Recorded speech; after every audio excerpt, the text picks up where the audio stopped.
जिंदगी में आपका भी ध्यान नहीं लग रहा। ज्यादा सोचने की वजह से बार बार आपको घबराहट होती है और आपका हृदय भी जोर जोर से धड़कता है और बार बार निगेटिव विचार आपके भी दिमाग में आते हैं।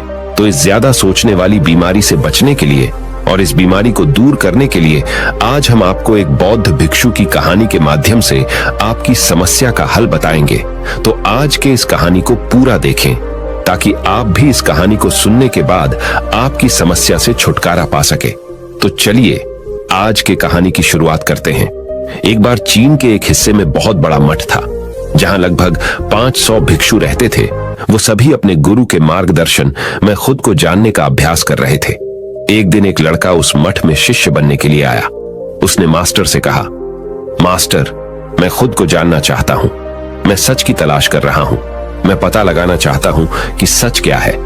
मास्टर ने उसकी ओर देखा और कहा कि अगर तुम सच जानना चाहते हो तो तुम्हें अपना पूरा जीवन दांव पर लगाना होगा। सच को जानने में तुम्हारा पूरा जीवन लग सकता है। फिर भी इस बात की गारंटी नहीं है कि तुम्हें इस जीवन काल में सच का पता लगेगा या नहीं। क्या तुम इसके लिए तैयार हो? शिष्य ने कहा। मास्टर, मैं यहां पीछे मुड़ने के लिए नहीं आया हूं। मैं इसके लिए तैयार हूं। गुरु ने कहा, अगर ऐसा है तुम एक काम करो। इस मठ में 500 भिक्षु है। तुम उनके लिए चावल कूटने का काम करो। बस सुबह से शाम तक चावल कूटने का ही काम करो और जब तुम थक जाओ तो सोने चले जाओ। फिर अगली सुबह उठकर चावल को कूटना शुरू कर दो। इसके अलावा कुछ और मत करना। किसी और चीज के बारे में मत सोचना। बस इस रास्ते पर चलते रहना और दोबारा मेरे पास मत आना। जरूरत पड़ने पर मैं खुद तुम्हारे पास आऊंगा। उस लड़के ने गुरु के आदेश का पालन करते हुए चावल कूटना शुरू कर दिया। उस मठ में 500 शिष्य थे। उन सभी को समय समय पर भोजन की आवश्यकता पड़ती थी, इसीलिए वह बहुत जल्दी उठ जाता था और रात को देर तक चावल कूटता रहता था। जब वह थक जाता तो उसी कमरे में सो जाता था जहां वो चावल कूटता था। वो किसी से बात नहीं करता था और ना ही कोई उससे बात करने के लिए उसके पास आता था। कुछ महीनों तक चावल कूटते हुए उसके मन में पुराने विचार आते रहे, लेकिन उन विचारों को कोई नया विषय नहीं मिला तो वह अपने आप ही मिट गए। धीरे धीरे उसके मन में विचार कम होने लगे। कुछ सालों के बाद तो वो अपना नाम तक ही भूल गया। वह हमेशा चुप रहता और विचारहीन अवस्था में बस चावल कूटता रहता। उसने ना तो कभी ध्यान किया था और ना कभी शास्त्र पढ़ा था। मठ के बाकी शिष्य उसे मूर्ख समझते थे।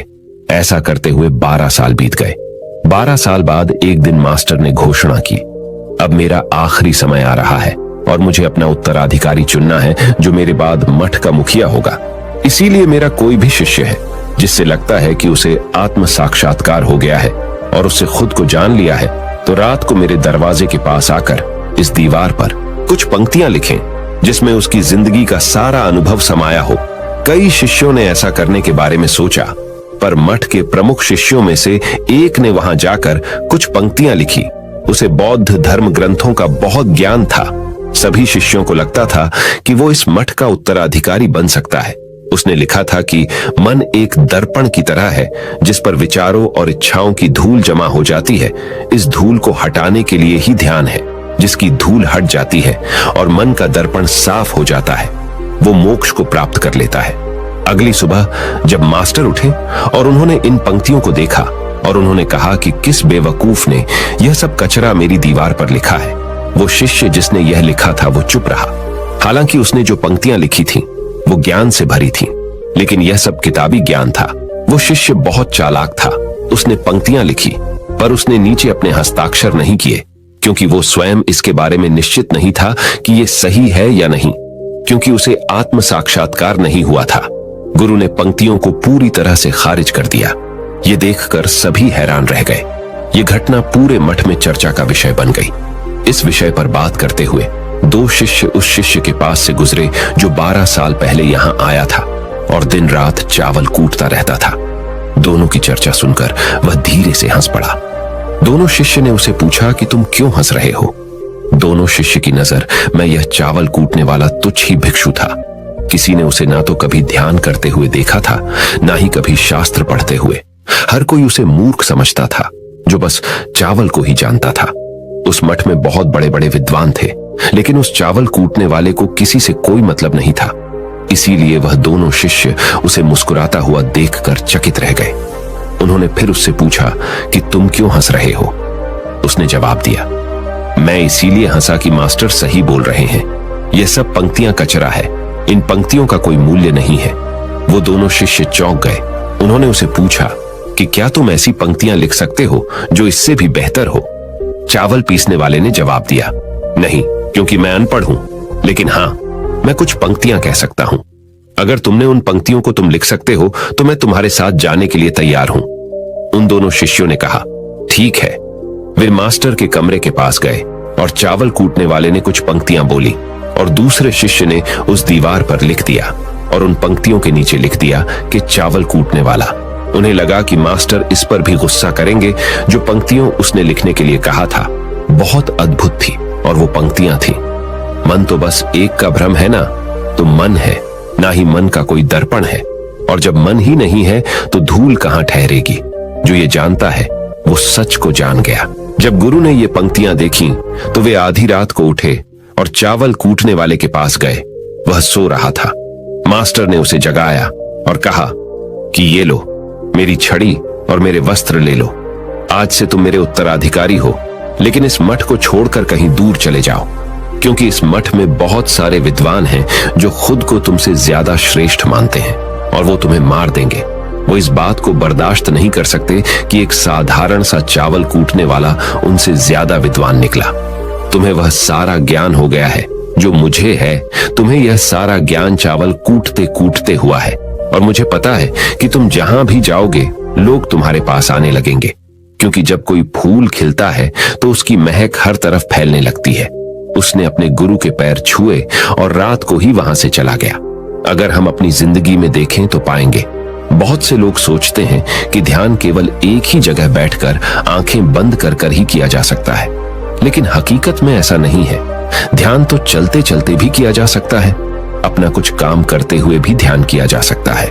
असल में ध्यान का मतलब यह है कि आप जो भी काम कर रहे हैं उसे अपनी शिद्दत से करें कि आपको आपके शरीर का ख्याल भी ना रहे। बिल्कुल उस चावल पीसने वाले की तरह जो चावल कूटने में इतना मग्न हो गया कि उसको खुद का कोई ख्याल ही नहीं रहा। उसने चावल कूटते हुए ही उसने आत्म साक्षात्कार प्राप्त कर लिया। हर समय वर्तमान में रहना और कुछ नहीं सोचना। मन तब तक ही है जब तक विचार है। जब विचार ही नहीं रहेंगे तो मन भी गायब हो जाएगा। जब मन ही नहीं रहेगा तभी तुम अपने आप को अच्छे से जान पाओगे। असल में हमें अपने वास्तविक रूप को जानने के लिए कोई अन्य साधना करने की आवश्यकता नहीं है। हम जो कुछ भी कर रहे हैं बस उसमें हमें पूरी तरह से खो जाने की जरूरत है। अपने काम में इस कदर से लीन हो जाओ कि आपका काम भी ध्यान बन जाए।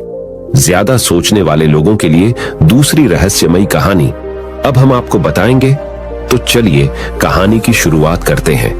एक गांव में एक आदमी रहता था जो ताले तोड़ने के मामले में एक्सपर्ट था, यानी कि जहां कहीं भी ताले तोड़ने की बात आती थी या लॉक को खोलने की बात आती थी तो उसका नाम सबसे पहले लिया जाता था। एक दिन कुछ समझदार लोगों ने उसकी परीक्षा लेनी चाहिए और उसको बता दिया गया कि आपको इस जगह पर इस तारीख को आना है और ताले को तोड़ना है। जब वह समय के अनुसार तय दिनांक को वहां पहुंच गया तो उसको प्रतियोगिता के नियम समझा दिए गए। आपको एक बॉक्स में बिठा दिया जाएगा और उस बॉक्स को पानी में उतार दिया जाएगा। आपको ताला खोलकर बाहर आना होगा। इस बीच आपको लगता है कि लॉक आपसे नहीं खुल पाएगा तो आप इमरजेंसी बटन को दबा सकते हैं और ऊपर आ सकते हैं, लेकिन आप प्रतियोगिता में हार जाएंगे। उसने सभी नियमों की हां कर दी और पानी में चला गया। जैसे ही वह पानी में पहुंचा तो उसने जेब में से एक तार निकाला और लॉक को खोलने की कोशिश करने लगा। 4 से 5 बार कोशिश करने के बाद वह बार बार विफल हो रहा था, लेकिन उससे लॉक नहीं खुल रहा था। अब ज्यादा समय तक पानी में रहना उसके लिए और भी मुश्किल था, क्योंकि सांस रोकना आसान नहीं था। फाइनली उसने अपना पूरा दिमाग लगाया और एक बार अंतिम प्रयास किया। वह विफल हुआ और उसने इमरजेंसी बटन दबा दिया। धीरे धीरे ऊपर आने लगा। पानी के ऊपर आए बॉक्स को बाहर निकाला गया और हल्का सा धक्का देकर खोला गया। वह अचंभित हो गया कि एक बार भी मेरे दिमाग में यह ख्याल क्यों नहीं आया कि मैं इसको धक्का देकर खोलूं। हो सकता है कि ये लॉक ही ना हो। तो यही होता है, जब हम भी बहुत ज्यादा सोचते हैं तो इसका खामियाजा हमें भुगतना पड़ता है। कभी कभी ना सोचने से भी जवाब मिल जाता है। इसलिए किसी ने कहा है कि जो कुछ नहीं करते वह कमाल करते हैं। जी हाँ दोस्तों, यह बात बिल्कुल सही है। कभी कभी दिमाग को जब हम शांत रखते हैं और ठंडे दिमाग से सोचने की कोशिश करते हैं तो हमें बेहतर समाधान मिल जाता है। अब हम आपको बताएंगे कि ज्यादा सोचने की यह बीमारी के मुख्य कारण क्या है, जिससे आपको ज्यादा सोचने की बीमारी हो जाती है। अत्यधिक सोच के कुछ मुख्य कारण। पहला कारण, वर्तमान से ज्यादा भूतकाल या भविष्य के बारे में ज्यादा चिंता करना। आप जो काम अभी कर रहे हैं उससे ध्यान हटाकर अपना ध्यान बीते हुए समय या आने वाले समय पर लगाएंगे तो आप ओवर थिंकिंग के शिकार होते जाएंगे। दूसरा कारण, काम का ज्यादा तनाव होना। जब वर्कलोड ज्यादा होता है तो दिमाग भी तेजी से चलने लगता और यह तनाव का रूप ले लेता है और दिमाग में वो विचार भी आने लगते हैं तो काम से संबंधी नहीं है और लोग ओवर थिंकिंग के शिकार हो जाते हैं। तीसरा कारण, डर का बना रहना। जब व्यक्ति के अंदर डर होता है, जैसे नौकरी छूट जाने का डर, प्रमोशन न होने का डर, काम में असफल हो जाने का डर, पैसे न मिलने या डूब जाने का डर, व्यक्ति इस डर को लेकर कल्पना करता रहता है। भले ही ऐसा न होने वाला हो, लेकिन धीरे धीरे यह डर उसे जरूरत से ज्यादा सोचने पर मजबूर कर देता है। चौथा कारण, कॉन्फिडेंस की कमी। जब व्यक्ति में किसी काम को करने के प्रति उलझन बनी रहती है तो कॉन्फिडेंस कम होता जाता है, जिसके चलते नकारात्मक विचार दिमाग को घेरना शुरू कर देते हैं और व्यक्ति ज्यादा सोचना और चिंता करना शुरू कर देता है। पांचवा कारण, चीजों के बारे में सकारात्मक से ज्यादा नकारात्मक विचार। जब व्यक्ति छोटी छोटी बातों के नकारात्मक पहलू के बारे में ज्यादा सोचना शुरू कर देता है तो धीरे धीरे व्यक्ति ओवर थिंकिंग का शिकार होता जाता है। क्या ओवर थिंकिंग यानी अत्यधिक सोच से छुटकारा पाया जा सकता है? तो इसका जवाब है जी बिल्कुल। ओवर थिंकिंग यानी अत्यधिक सोच से छुटकारा पाया जा सकता है, हालांकि थोड़ा समय लग सकता है, लेकिन यदि आप नीचे दिए स्टेप्स को फॉलो करते हैं तो आप ओवर थिंकिंग की प्रॉब्लम से यकीनन छुटकारा पा सकते हैं। तो आइए जानते हैं कि ओवर थिंकिंग की समस्या से छुटकारा कैसे पाएं। ओवर थिंकिंग यानी अत्यधिक सोच से छुटकारा पाने के उपाय। ये सब जानते हैं कि पहले विचार दिमाग में आता है, फिर वो क्रिया का रूप लेता है। हमें कोई भी काम सोच समझकर करना बहुत जरूरी है, पर किसी काम को लेकर जरूरत से ज्यादा सोचना और वो बातें भी सोचना जो काम से संबंधित नहीं है, आपको और आपके काम दोनों को नुकसान पहुंचाता है। तो थिंकिंग प्रॉब्लम नहीं है, बल्कि ओवर थिंकिंग प्रॉब्लम है और इसे कम करना जरूरी है। तो आइए जानते हैं ओवर थिंकिंग यानी अत्यधिक सोच से छुटकारा या कम करने के उपायों का। पहला उपाय, स्वीकार करें कि आप जरूरत से ज्यादा सोचते हैं। इस बात को मन से स्वीकार करें कि आप ज्यादा सोचते हैं और आपको ऐसा नहीं करना है। जब आप इस बात को स्वीकार कर लेंगे तो आप इससे छुटकारा पाने के लिए अपने आप को तैयार कर लेंगे। आप ओवर थिंकिंग को लेकर जागरूक हो जाएंगे। जब भी आपको लगे कि दिमाग में फालतू विचार चल रहे हैं, तुरंत उसे वहीं रोक दो और ये सोचना शुरू करो कि आपने सोचना कहां से शुरू किया था। तब आपको मालूम होता जाएगा कि आप कितनी फालतू की बातें सोचकर अपना समय और शक्ति बर्बाद कर रहे हैं। दूसरा उपाय, हमेशा सकारात्मक सोचने की कोशिश करें। क्या गलत हो सकता है कि जगह क्या अच्छा हो सकता है। सोचें। नकारात्मक विचार डराते हैं और आपका दिमाग चिंता से दौड़ने लगता है। जब आप उन नकारात्मक चीजों पर ध्यान केंद्रित करने लगते हैं जो कही हो गई, तो तब आप दिमाग के गुलाम हो जाते हैं। लेकिन जब आप सकारात्मक रूप से सोचते हैं तो दिमाग आपका गुलाम होता है। सकारात्मक रहने का मतलब यह नहीं है कि आप चीजों के सिर्फ एक पहलू को देखें, बल्कि सही और गलत दोनों पहलुओं को देखना जरूरी है। पर केवल नकारात्मक सोचना या ज्यादा नकारात्मक विचार आपको अनुचित सोचने पर मजबूर कर देते हैं। तीसरा उपाय, योग, ध्यान और व्यायाम करें। योग, ध्यान और व्यायाम मस्तिष्क और शरीर को स्वस्थ रखते हैं। ध्यान काफी लाभदायक है, इसे अपने जीवन का हिस्सा बनाएं। चौथा उपाय, वर्तमान क्षण में जीने की कोशिश करो। कभी कभी लोग बीती हुई बातों या घटना के बारे में ही सोचते रहते हैं और तनाव में आ जाते हैं। इसी प्रकार जो समय आने वाला है उसे लेकर भी इतनी चिंता करते हैं कि तनाव में रहते हैं। तनाव में दिमाग हावी हो जाता है और फालतू बातें सोचने लगता है। जो समय बीत गया है उससे सीख लो, जो आने वाला है उसकी तैयारी करो। लेकिन यह आप तभी कर सकते हैं जब आप वर्तमान में रहें। इसलिए आप जो अभी कर रहे हैं तो पूरा ध्यान उसी पर लगाओ। पांचवा उपाय, जो बात आपको परेशान कर रही है उसे लिख लें। आपके सोचने के तरीके और आपके महसूस करने के तरीके के बीच एक मजबूत संबंध है।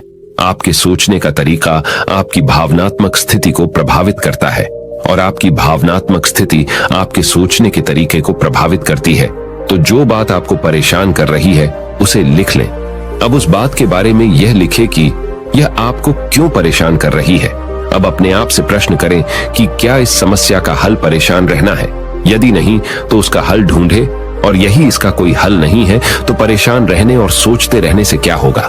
जब धीरे धीरे आप ऐसे करेंगे तो इस चीज की आपको आदत पड़ी ढहती जाएगी और आप अनावश्यक सोचना बंद कर देंगे। छठा उपाय, अपनी भावनाओं का नियंत्रण रखो।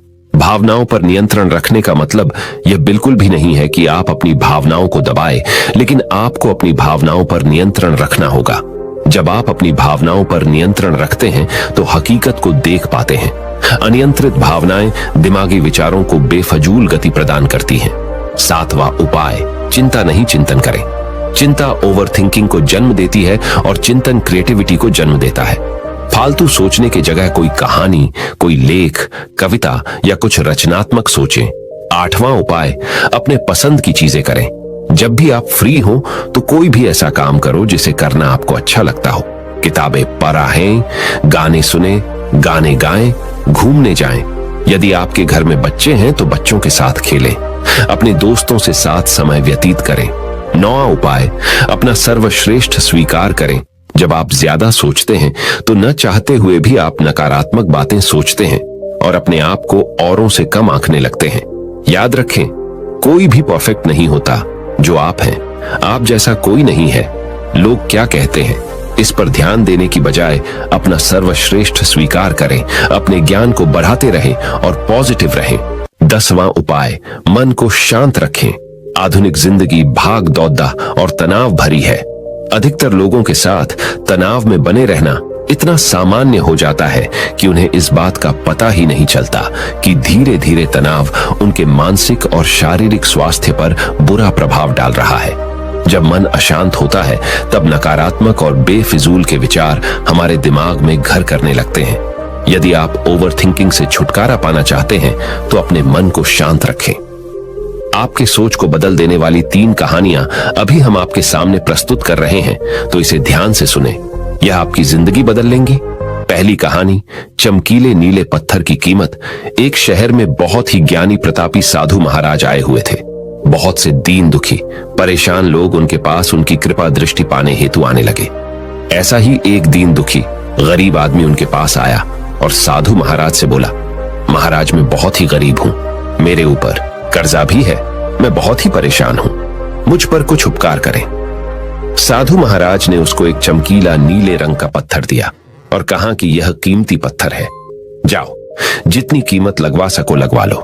वो आदमी वहां से चला गया और उसे बचने के इरादे से अपने जान पहचान वाले एक फल विक्रेता के पास गया और उस पत्थर को दिखाकर उसकी कीमत जाननी चाहिए। फल विक्रेता बोला, मुझे लगता है ये नीला शीशा है, महात्मा ने तुम्हें ऐसे ही दे दिया है। हाँ, यह सुंदर और चमकदार दिखता है, तुम मुझे दे दो, इसके मैं तुम्हें 1000 रुपए दे दूंगा। वो आदमी निराश होकर अपने एक अन्य जान पहचान वाले के पास गया जो कि एक बर्तनों का व्यापारी था। उनसे उस व्यापारी को भी वो पत्थर दिखाया और उसे बेचने के लिए उसकी कीमत जाननी चाहिए। बर्तनों का व्यापारी बोला, यह पत्थर कोई विशेष रत्न है, मैं इसके तुम्हें 10,000 रुपए दे दूंगा। वह आदमी सोचने लगा कि इसकी कीमत और भी अधिक होगी और यह सोच वो वहां से चला आया। उस आदमी ने इस पत्थर को अब एक सुनार को दिखाया। सुनार ने उस पत्थर को ध्यान से देखा और बोला, यह काफी कीमती है, इसके मैं तुम्हें 1 लाख रुपये दे दूंगा। वो आदमी अब समझ गया था कि यह बहुत अमूल्य है। उसने सोचा, क्यों ना मैं इसे हीरे के व्यापारी को दिखाऊं। यह सोच वो शहर के सबसे बड़े हीरे के व्यापारी के पास गया। उस हीरे के व्यापारी ने जब वो पत्थर देखा तो देखता रह गया। चौंकने वाले भाव उसके चेहरे पर दिखने लगे। उसने उस पत्थर को माथे से लगाया और पूछा, तुम यह कहां से लाए हो? यह तो अमूल्य है, यदि मैं अपनी पूरी संपत्ति बेच दूं तो भी इसकी कीमत नहीं चुका सकता। तो इस कहानी से हमें यह सीख मिलती है, हम अपने आप को कैसे आंकते हैं। क्या हम वो हैं जो राय दूसरे हमारे बारे में बनाते हैं? आपकी लाइफ अमूल्य है, आपके जीवन का कोई मोल नहीं लगा सकता। आप वो कर सकते हैं जो आप अपने बारे में सोचते हैं। कभी भी दूसरों के नेगेटिव कमेंट से अपने आप को कम मत आंकिए। दूसरी कहानी, मेंढकों की टोली एक मेंढकों की टोली जंगल के रास्ते से जा रही थी। अचानक दो मेंढक एक गहरे गड्ढे में गिर गए। जब दूसरे मेंढकों ने देखा कि गड्ढा बहुत गहरा है तो ऊपर खड़े थे सभी मेंढक चिल्लाने लगे, तुम दोनों इस गड्ढे से नहीं निकल सकते, गड्ढा बहुत गहरा है, तुम दोनों इसमें से निकलने की उम्मीद छोड़ ढाए दो। उन दोनों मेंढकों ने शायद ऊपर खड़े मेंढकों की बात नहीं सुनी और गड्ढे से निकलने के लिए लगातार वो उछलते रहे। बाहर खड़े मेंढक लगातार कहते रहे, तुम दोनों बेकार में मेहनत कर रहे हो, तुम्हें हार मान लेनी चाहिए, तुम दोनों को हार मान लेनी चाहिए, तुम नहीं निकल सकते। गड्ढे में गिरे दोनों मेंढकों में से एक मेंढक ने ऊपर खड़े मेंढकों की बात सुन ली और उछलना छोड़ कर वो निराश होकर एक कोने में बैठ गया। दूसरे मेंढक ने प्रयास जारी रखा, वो उछलता रहा जितना वो उछल सकता था। बाहर खड़े सभी मेंढक लगातार कह रहे थे कि तुम्हें हार मान लेनी चाहिए, पर वो मेंढक शायद उनकी बात नहीं सुन पा रहा था और उछलता रहा और काफी कोशिशों के बाद वो बाहर आ गया। दूसरे मेंढकों ने कहा, क्या तुमने हमारी बात नहीं सुनी? उस मेंढक ने इशारा करके बताया कि वो उनकी बात नहीं सुन सकता क्योंकि वो बहरा है, सुन नहीं सकता, इसलिए वो किसी की भी बात नहीं सुन पाया। वो तो यह सोच रहा था कि सभी उसका उत्साह बढ़ा रहे हैं। इस कहानी से हमें यह सीख मिलती है कि 1. जब भी हम बोलते हैं उनका प्रभाव लोगों पर दिखता है, इसलिए हमेशा सकारात्मक बोलें। 2. लोग चाहें जो भी कहें, आप अपने आप पर पूरा विश्वास रखें और सकारात्मक सोचें। 3. कार्य ही मेहनत, अपने ऊपर विश्वास और सकारात्मक सोच से ही हमें सफलता मिलती है। तीसरी कहानी, चील और मुर्गी। एक जंगल में बरगद का पेड़ था। उस पेड़ के ऊपर एक चील घोंसला बनाकर रहती थी जहां उसने अंडे दे रखे थे। उसी पेड़ के नीचे एक जंगली मुर्गी ने भी अंडे दे रखे थे। एक दिन उस चील के अंडों में से एक अंडा नीचे गिरा और मुर्गी के अंडों में जाकर मिल गया। समय बीता, अंडा फूटा और चील का बच्चा उस अंडे से निकला और वह यह सोचते बड़ा हुआ कि वो एक मुर्गी है। वो मुर्गी के बाकी बच्चों के साथ बढ़ा हुआ। वह उन्हीं कामों को करता जिन्हें एक मुर्गी करती है। वो मुर्गी की तरह ही कुड्डाता, जमीन खोद कर दाने चुगता और वो इतना ही ऊंचा उड़द डाक पाता जितना कि एक मुर्गी उड़द डाकती है। एक दिन उसने आसमान में एक चील को देखा जो बड़ी शान से उड़द डाक रही थी। उसने अपनी मुर्गी मां से पूछा कि उस चिड़िया का क्या नाम है जो इतना ऊंचा बड़ी शान से उड़द डाक रही है। मुर्गी ने जवाब दिया, वह एक चील है। फिर चील के बच्चे ने पूछा, मां, मैं इतना ऊंचा क्यों नहीं उड़ पाता? मुर्गी बोली, तुम इतना ऊंचा नहीं उड़ सकते क्योंकि तुम एक मुर्गे हो। उसने मुर्गी की बात मान ली और मुर्गे की जिंदगी जीता हुआ एक दिन मर गया।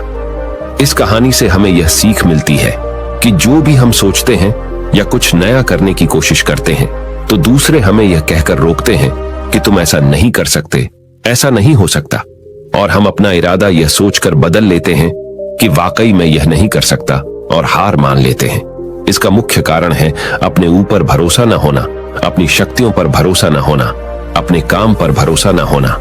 दोस्तों, जो लोग कहते हैं कहने दीजिए, लोगों का काम है कहना। अपने आप पर भरोसा रखें, अपने आप को पहचानें। दोस्तों, अगर जीत निश्चित हो तो कायर भी LDDH जाते हैं।